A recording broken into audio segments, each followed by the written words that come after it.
So yun guys, bait and wait tayo. Oh, may malalaking isda daw eh, kaya subukan natin. Ito yung ginagamit ko sa pagpuli ng maliliit. Ayan, ayan. Mamaya pa yung mga maliliit eh, may mga malalaki daw, kaya yung malaki yung ginagamit ko. Sa mga viewers ko dyan, pa-follow naman para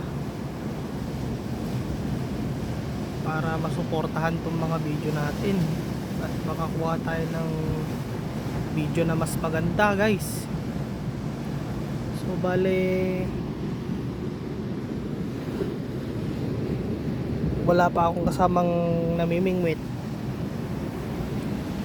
Yun, padating pa lang sila, mga kasama kong mamimingwit. Ang paing ko pala ito guys, oh. Paing ko sana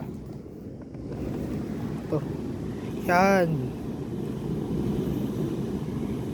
Ano yan, laman ng manok. Tapos tawag dito sa amin yan ni karamakam eh. So ayan guys, thank you guys sa panonood. Pa-subscribe, pa-like na din. Thank you.